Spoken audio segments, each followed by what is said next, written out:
AITA for exposing my sister's wedding lies after she called me nothing but a debt collector? My name is Bonnie. I'm 32 and being Serena's younger sister has always meant being assigned 2 jobs at once. Applauding her and cleaning up whatever happened after everyone stopped applauding. My parents called Serena sensitive and called me capable. That sounded flattering when I was young. By the time I was an adult, I understood the translation. Serena could fall apart because she felt things deeply. I could absorb whatever came next because I handled things well. You're stronger than she is, my mother Elaine would say whenever the fair solution was inconvenient. Eventually, stronger started sounding a lot like, we already decided you'll take the harder hit. Serena was 35 when she got married. Growing up, she was the person who forgot permission slips, missed payment dates, lost borrowed things, and somehow ended every disaster crying hard enough that the conversation shifted from what she had done to how terrible she felt about it. My father, Robert, hated conflict. He would stand near the edge of whatever argument was happening and say, let's not make this bigger than it is, which usually meant I was expected to make myself smaller. I was not blameless in our family dynamic. I had a sharp mouth, a long memory, and a habit of bringing old evidence into new arguments. I also liked being the person who could fix things. I told myself it was because I loved my family. Some of it was because being useful was the closest thing I had to being chosen. I learned to keep screenshots after too many family favors described as temporary became permanent the moment I asked about them. If someone used the words borrow next week or when things settled down, I saved the message. When Serena got engaged to Daniel, I wanted the wedding to be different. Daniel was steady, polite, and a little uncomfortable around our family. Serena said that was because he came from people who did not understand how close we were. Based on what she told him about me, I later learned he thought I was competitive, controlling, and weirdly fixated on credit. At the time, I just thought he was reserved. The wedding budget began at about $31,000. That was already more than Serena and Daniel had planned, but every increase was framed as small and necessary. Better linens. More flowers. A photographer Serena had followed for years. A shuttle because some guests were staying farther away than expected.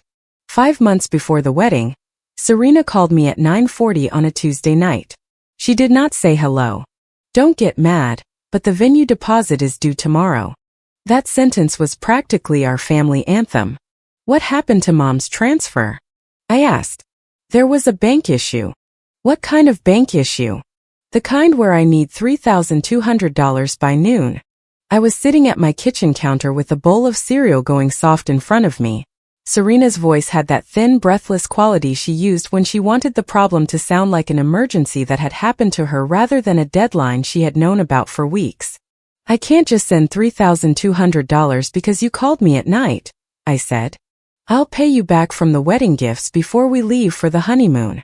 Text me that. She went quiet. Bonnie, seriously? I need the words loan and $3,200 in the same message. You make everything feel like a contract. You are asking me for the amount of money people put in contracts. She hung up. 3 minutes later, a text arrived. Can I borrow $3,200 for the venue deposit? I will pay you back from the wedding gifts before we leave for the honeymoon. I replied yes. The next morning, I paid the venue directly and forwarded the receipt to Serena and my mother. Elaine called me an hour later. You saved the date, she said warmly. I knew we could count on you. That warmth did something stupid to me. It made me believe this time the help would be acknowledged instead of absorbed. The venue deposit became the first of 7 payments. 2 weeks later, the caterer needed $2,480 because the guest count had increased and Serena had not updated the payment schedule. She promised to repay me as soon as the checks cleared. Then came a $1,750 photographer retainer. Serena said she had accidentally used the money set aside for it to pay an older credit card bill. After that, $1,400 for flowers because Elaine had convinced her that the ceremony arrangements looked thin. Then an $850 shuttle deposit, a $600 alterations balance, and a $2,400 base bar deposit. The total was $12,680. None of the requests arrived as one large decision. Each arrived separately, with its own urgent reason and a promise that this one was the last. Each time I asked for the promise in writing. Each time Serena acted insulted. Can we not make the wedding feel like an audit? She texted after the floral payment. I answered, audits usually happen after someone notices the numbers do not match. She sent me a thumbs down emoji and then asked whether I could review the shuttle contract. That was how my role expanded. I was not just lending money. I was checking arrival times, catching duplicate charges, reminding Serena about final guest counts, and answering vendor questions she forwarded without context. Serena introduced me to Tessa, the wedding coordinator, as the organized one. It sounded like a compliment until Tessa started calling me whenever Serena stopped responding. Apparently I was too negative to have opinions, I told my cousin Nadia one afternoon, but positive enough to have a credit limit. Nadia laughed, then stopped when she realized I was not entirely joking. Nadia was one of the few relatives who could criticize me without making me defensive. She was 30, cautious, and allergic to public scenes. She had known our family long enough to understand that Serena was not helpless and I was not heartless, no matter how often Elaine assigned those parts. You can say no, Nadia told me. I have. You say no after you solve it. That irritated me because it was true. The first clear sign that Serena was telling different stories came during a phone call with Daniel. He called to ask whether I had the latest shuttle schedule. After I sent it, he said, and thank you for all the little extras. Elaine told me she and Robert covered almost everything, but Serena said you insisted on helping too. I looked at the spreadsheet open on my laptop. Little extras?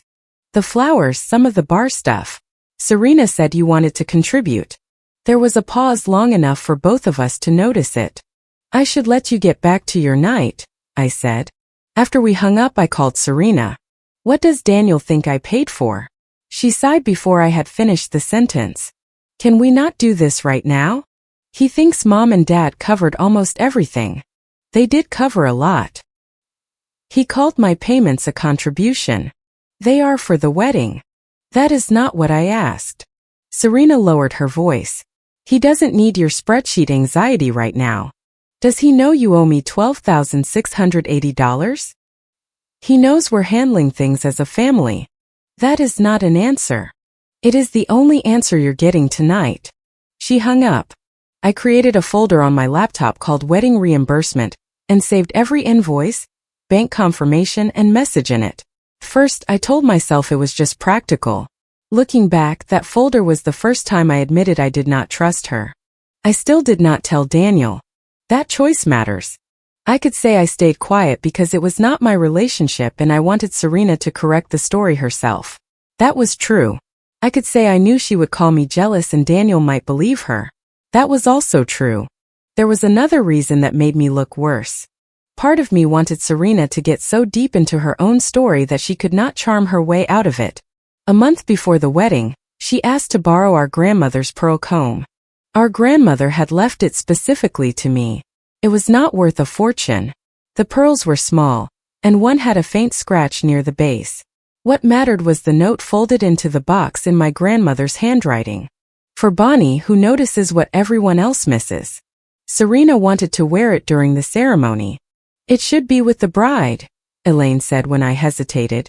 It is a family piece. It is my piece, I said. Do you hear yourself? Constantly. It is exhausting. I agreed to lend it for the ceremony and asked Serena to text that she would return it afterward. Elaine stared at me. Do you really need paperwork for jewelry? No. I need memory support for this family. That was harsher than necessary and I knew it. Serena rolled her eyes and sent the message anyway. The week before the wedding, I attended the rehearsal dinner and discovered my name at the far end of a mixed table near the service door. Daniel's parents sat with Serena, Daniel, Elaine, Robert, and Daniel's siblings.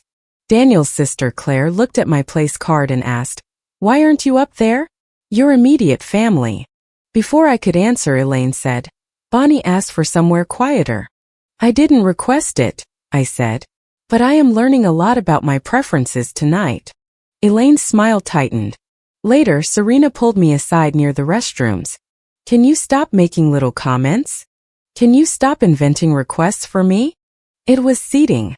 Why do you turn everything into evidence?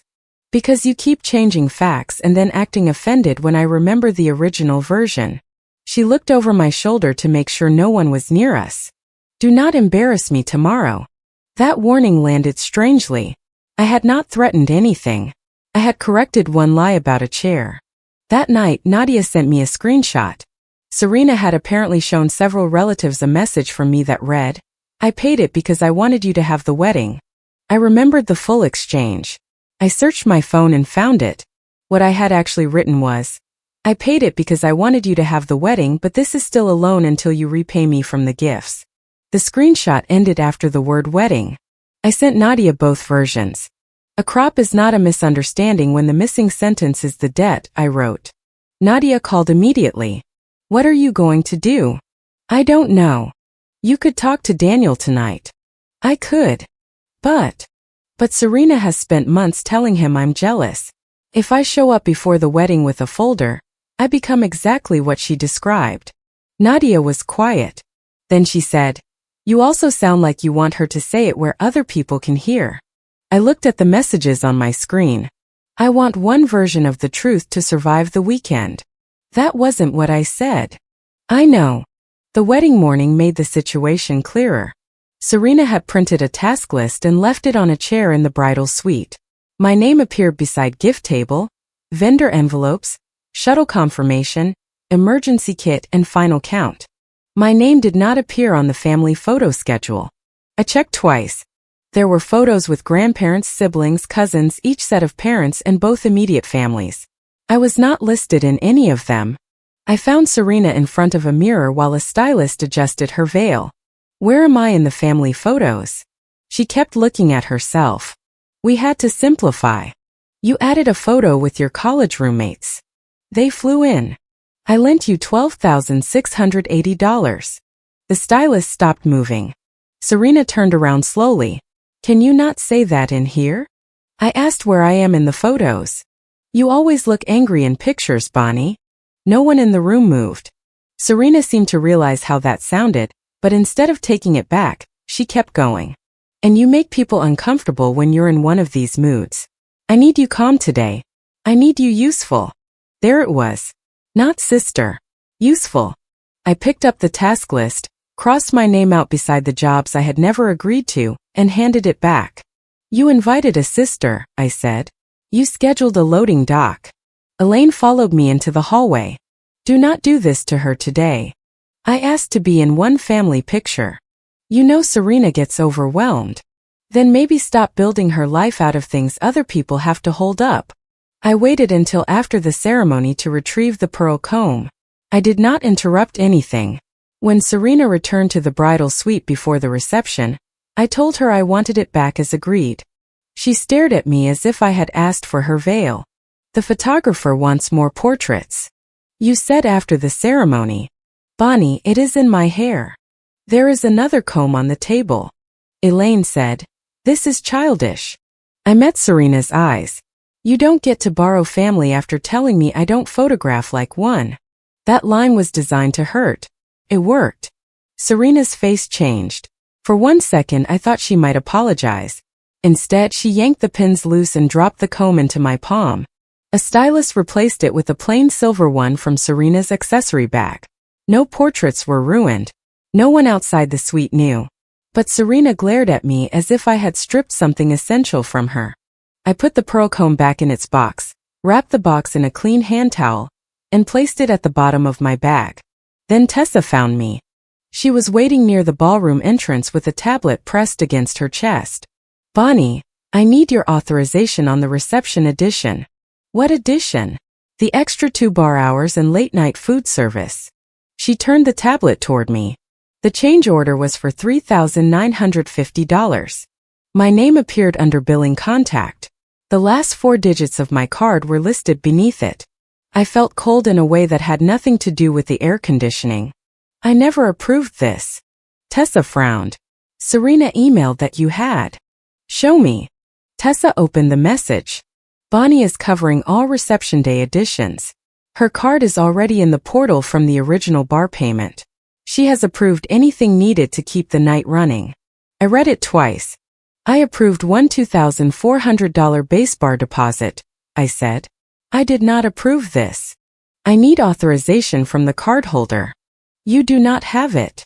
Tessa nodded immediately. Then I will pause only the added services. The original package is unaffected. The base bar stays open? Yes. The current contract remains in place. This is 2 additional hours and a separate food service. I opened my banking app and locked the card.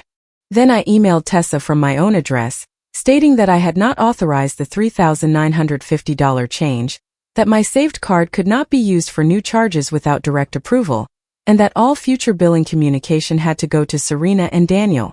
Tessa replied in writing that Serena had requested the upgrade and I had declined it. That email was still on my screen when Elaine appeared. What did you do? I declined a charge I never approved.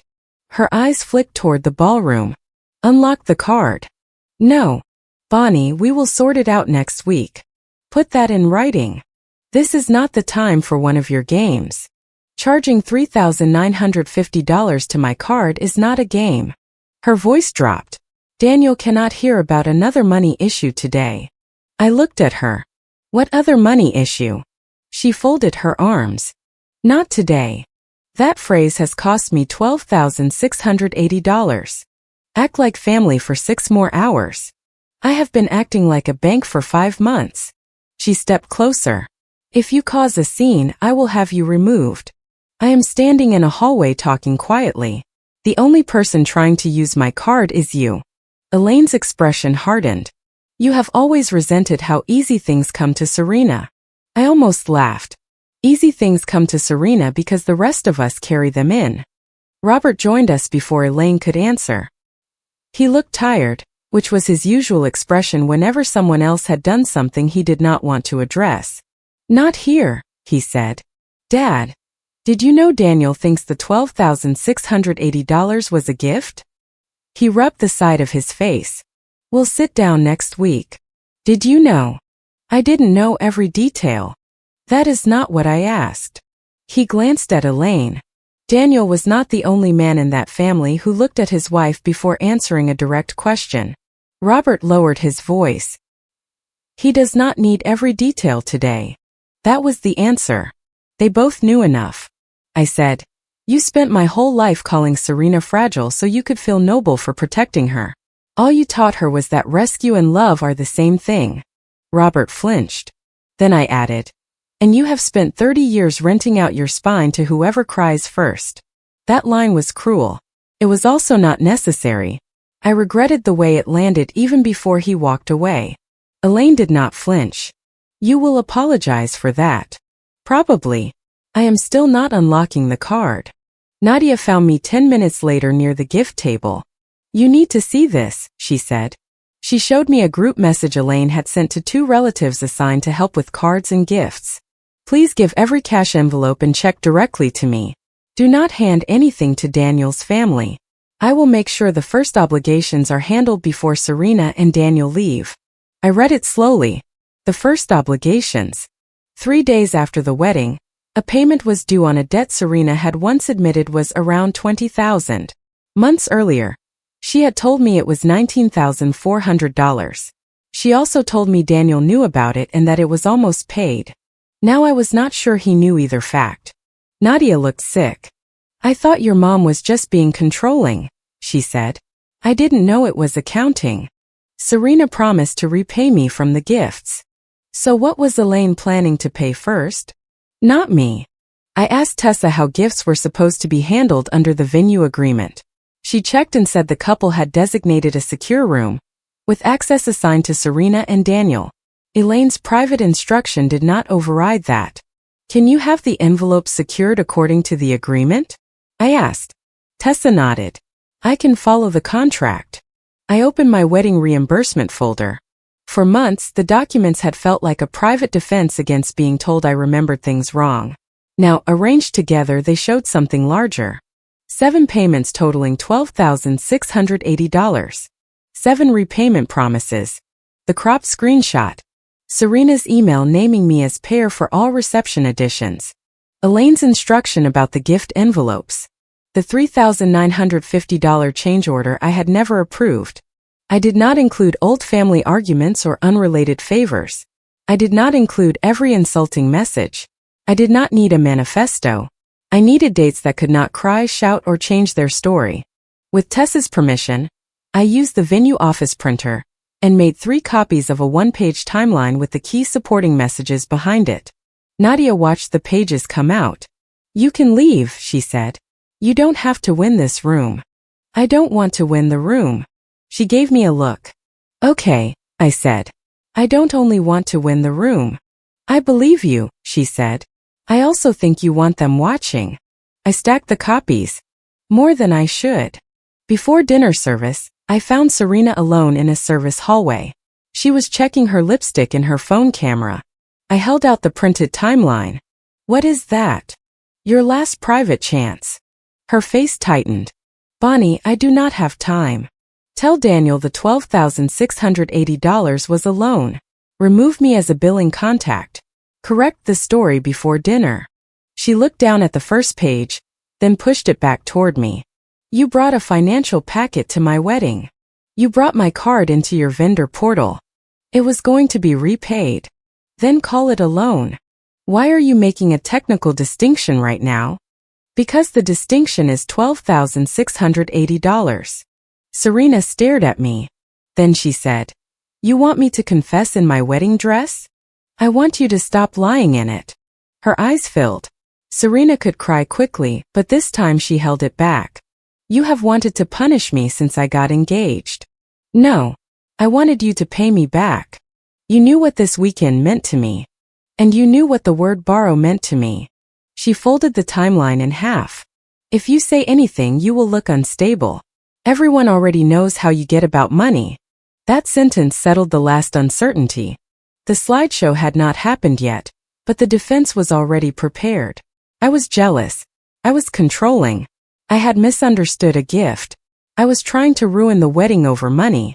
They were not improvising. They had been building my lack of credibility for months. I took the paper back from her. "Fix it before dinner." She walked away without answering. My place card had been moved again by the time I entered the ballroom. I was seated beside the gift table, close enough to handle envelopes and far enough from Daniel's family that conversation would be difficult. Nadia sat 2 seats away. The base bar was open. Guests had drinks. Dinner was being served on time. The only things on hold were the extra 2 bar hours and late-night food. No one was being denied the wedding that had already been paid for. After the first course, the DJ announced a slideshow prepared by the bride. There were childhood photos, college pictures, vacations, and awkward holiday outfits. Guests laughed gently. Serena stood beside Daniel with one hand on his shoulder. Then my photo appeared. I was about 7, sitting behind a toy cash register at our grandmother's house. "Family Debt Collector" was printed across the screen. People laughed. Serena lifted the microphone. "Bonnie has been sending invoices since kindergarten." More laughter. I looked at Elaine. She was already smiling before the slide appeared. The DJ later told me Serena had approved every caption that morning. Serena continued, "She can turn love into a spreadsheet, so if anyone receives a Venmo request after tonight, just know it is probably from my sister." Someone near the bar said, "Ouch." I did not interrupt. I opened the notes app on my phone and typed her exact wording. I was not upset because she made a joke. I was upset because the joke contained the lie they needed everyone to believe. Tessa approached Serena after the slideshow and spoke quietly to her. I could not hear every word, but I saw Serena's smile disappear. She looked toward me. Elaine moved first. She went to a table of relatives and said something that made 3 people turn in my direction. Then Serena took the microphone again. "Small update," she said with a strained laugh. "Apparently, someone decided to revoke part of a promised wedding gift, so the extended bar and late-night food may not happen." The room shifted. Daniel looked at her. "What?" Serena kept smiling for the guests. "It's fine. We just have a family member making a point." Elaine said loudly from her table, "Bonnie changed her mind." That was the moment they made it public. Not me. I stood, but I did not walk toward the microphone. "Serena, I said, loud enough for the nearby tables to hear. Are you saying every dollar I paid was a gift? The DJ lowered the music. Serena stared at me. I repeated it. Are you saying the $12,680 was a gift? She could have stopped. She could have said it was complicated. She could have asked to speak privately. She could have admitted it was supposed to be repaid. Instead, she lifted the microphone. Yes, Bonnie. That is what gifts are. You do not get to control people because you help them. The laughter was gone. I nodded once. Then I walked toward Daniel with the folder. Elaine stood up. Do not do this. I ignored her. I asked the DJ, please stop showing my photo. I am not asking you to display anything else. He blanked the screen. I handed Daniel 3 pages first. The text where Serena asked to borrow $3,200 and promised repayment from the gifts. The payment summary showing all 7 transactions totaling $12,680. Serena's email telling Tessa I had authorized all reception day additions. You do not have to believe my personality, I said. Read her dates. Daniel looked at the first message, then the second. His face changed slowly, not dramatically. That made it worse. He turned to Serena. Was this a loan or wasn't it? Serena came closer. It was family helping family. That is not what I asked. It was going to be repaid. That doesn't mean it wasn't also a gift. Daniel looked at her for several seconds. No, he said. Those are different things. Elaine stepped between them slightly, as if her body could soften the facts. The repayment language was informal. I handed Daniel the full message and the cropped version Serena had shown people. Then why was the repayment sentence removed? Serena's face went red. I was not creating evidence. I cropped a screenshot. A crop is a choice, I said. Robert stood near the edge of the group. Enough, he said. Not here. Daniel looked at him.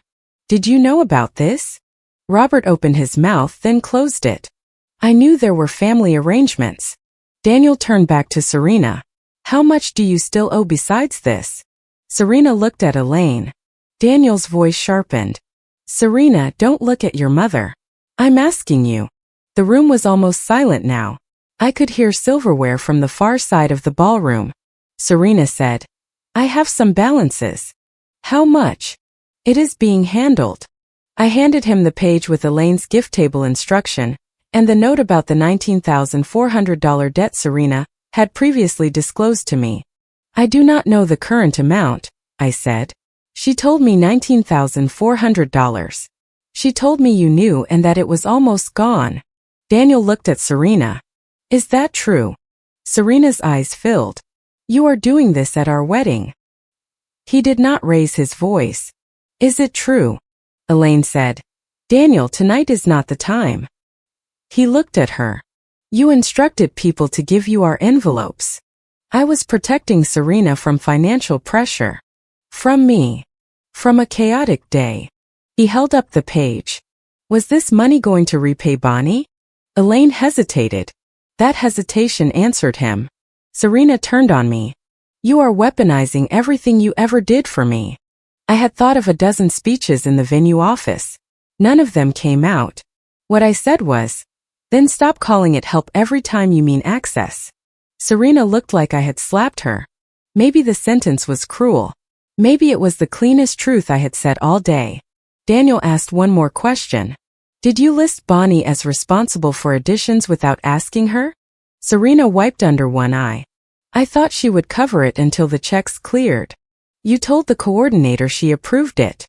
I knew she would make it a whole thing if I asked. So you didn't ask. Serena looked at Elaine again. That look confirmed more than any document could. Daniel gathered the papers. Come with me. Daniel, our guests are here. I know. The cake cutting is in 20 minutes. I know. He turned to Tessa. Please secure the gifts under the agreement. Only Serena and I should have access. Tessa nodded. Then Daniel looked at me. You should have told me sooner. There was no gratitude in his voice. No instant alliance. Just anger and disbelief. I know, I said. He took Serena by the hand, not gently but not cruelly, and led her out of the ballroom toward a private room. Elaine followed until Daniel asked her not to. The ballroom did not erupt into applause. Some people stared at me. Some looked away. A few relatives whispered that I had gone too far. Daniel's sister came over and asked whether the bass bar was still open. Yes, I said. Only the unpaid extension was canceled. She nodded, looking relieved and horrified at the same time. Tessa transferred the billing contact to Serena and Daniel. She confirmed in writing that the $3,950 change had not been charged, and that my card was removed from the vendor portal. The reception continued awkwardly. Dinner was served. The original bar package remained open. The cake was eventually cut without the planned announcement. The extra food never arrived because no authorized payer approved it. Then the shuttle company called.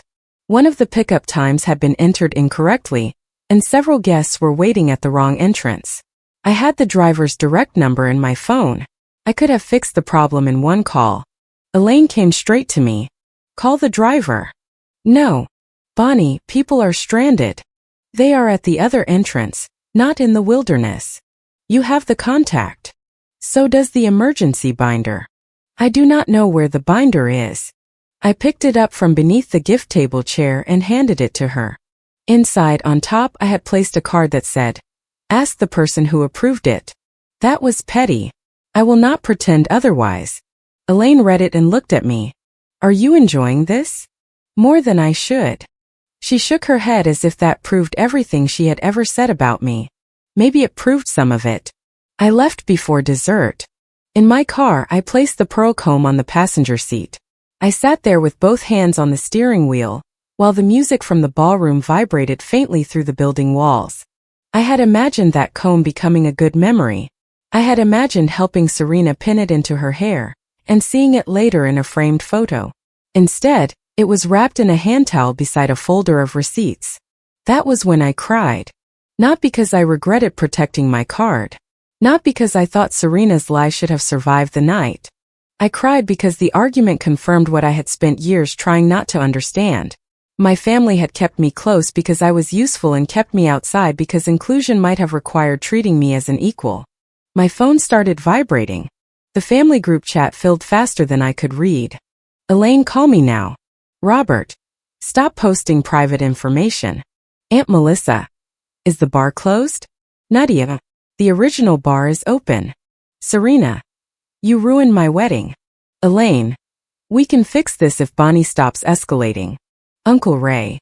Was the money a loan or not? Serena, it was family money. Bonnie, it was my money. Robert. This is not helping. I attached the one-page payment summary and the repayment texts. I did not post bank statements or the details of Serena's other debt. I posted only the information directly connected to the public accusation. Then I changed the group name to Outstanding Balances. That was also petty. Messages arrived immediately. Elaine, how dare you? Serena. You are enjoying this. Bonnie, more than I should. Nadia, Bonnie, log off. For once, Nadia's advice arrived at exactly the right time. I wrote one final message. All future communication about the $12,680 must be in writing. I will not discuss this by phone. I am also not responsible for any remaining wedding logistics, vendor charges, gifts, transportation, cleanup, or family explanations. Then I left the group. I blocked non-essential calls but kept texts and emails open because I wanted a written record. 2 days later, Daniel contacted me directly. The honeymoon had been paused. He and Serena were still staying together, but he wanted full statements before combining any accounts or traveling. He had asked the venue to hold the gift envelopes securely until both of them could review everything. I am not thanking you for the timing, he said. I wasn't expecting you to. You knew before the wedding that something was wrong. Yes. You could have told me. Yes. Why didn't you? I could have given him the version that made me look reasonable. I had feared being dismissed. I wanted Serena to tell him herself. I did not want to destroy the wedding based on suspicions. All true.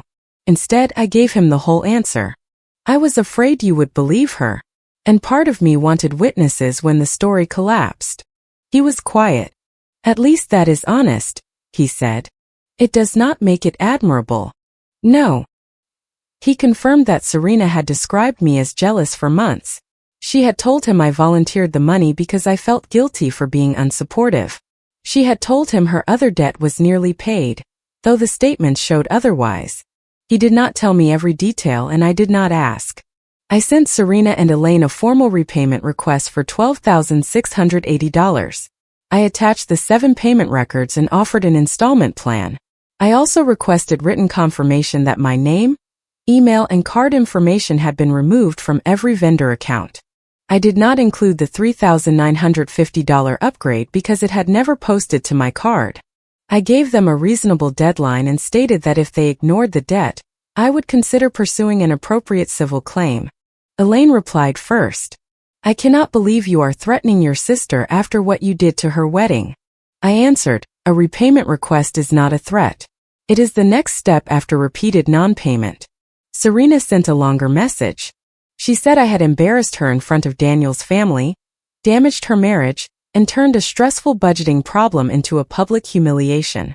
She said the money had always been intended for the wedding, which made it partly a gift no matter what words she had used. I replied with one sentence. You asked to borrow it 7 times. Robert called from a different number after I stopped answering his. I let it go to voicemail. Then he emailed. He apologized for allowing Elaine and Serena to handle the money poorly. That wording annoyed me. It turned active deception into untidy bookkeeping. He also wrote that I had humiliated the family and should have waited until after the reception. I answered that I agreed I had been cruel to him in the hallway. I apologized for saying he had rented out his spine. It was accurate, but accuracy is not a coupon for saying anything you want. I did not apologize for refusing the charge or for giving Daniel the evidence after Serena publicly called the loans gifts. My parents proposed a family dinner for closure. I declined. The phrase closure dinner sounded like another meeting where food would be used as evidence that no one was allowed to leave angry. For nearly 3 weeks, Serena and Elaine refused to acknowledge the repayment plan. Then Daniel insisted that every debt be documented as part of the financial disclosure he required before they combined anything further. Serena and Elaine signed an installment agreement. The payments were slow. They did not arrive with apologies. The first one was transferred with the note for Bonnie's records, which was meant to mock me. I saved the confirmation anyway. Communication became almost entirely written. Serena accused me more than once of ruining the wedding. The final time I answered, no. I stopped financing the version you were selling. After that, I stopped defending myself. Daniel and Serena remained married. They started counseling and kept separate finances. The original honeymoon was never rescheduled in the same form. I heard from Nadia that Daniel's main issue was not the amount of debt by itself. It was that Serena, Elaine, and Robert had coordinated different stories depending on who was asking. My relationship with my parents became limited. Elaine still believed my timing was the worst offense committed that day. Robert sent occasional messages about birthdays and holidays, but avoided the debt unless a payment was late. Nadia stayed in contact with me. She never pretended I had handled everything perfectly. One night over takeout she said, "You did give Serena a private chance." I did. "You also waited because you wanted the room." I did. Both can be true. That was the most useful thing anyone said to me about it. Some relatives sided with Serena. Others said she had forced the confrontation by using the microphone. Most stayed somewhere in the middle, which was probably fair. They had heard fragments of a conflict that had taken years to build. I stopped answering family emergencies unless they involved actual health or safety. Missed reservations, forgotten payments, holiday seating, last-minute rides, and small temporary gaps became someone else's responsibility. At first, every no felt like I was abandoning someone. Then I noticed that the problems kept getting solved. They just stopped being solved by me. I stored the pearl comb in its box with my grandmother's note. I kept it in a different drawer from the wedding folder, because I did not want Serena's choices to become the only story attached to it. The repayment took time. There was no dramatic final transfer and no family celebration. Just monthly deposits, occasional delays, and written reminders. When the last scheduled payment finally cleared, I closed the spreadsheet. Serena sent a brief message. I hope this was worth losing your family over. I looked at it for a long time before replying. I did not lose my family over money. I stopped paying for a role that was hurting me. She did not respond. A few months later, Elaine asked whether I could cover a deposit for a family rental because everyone would pay me back after the trip. For years I would have asked for the amount, the deadline, and the reason no one else could do it. I would have explained my concerns and negotiated against myself until the answer became yes. This time I wrote one word. No. There was no spreadsheet, no argument, and no second message. I used to think being needed was the closest my family could get to loving me. Now I understand it was only the closest they were willing to get while I kept making their choices affordable. If you liked it, don't forget to leave a comment and support the channel by subscribing. See you in the upcoming stories.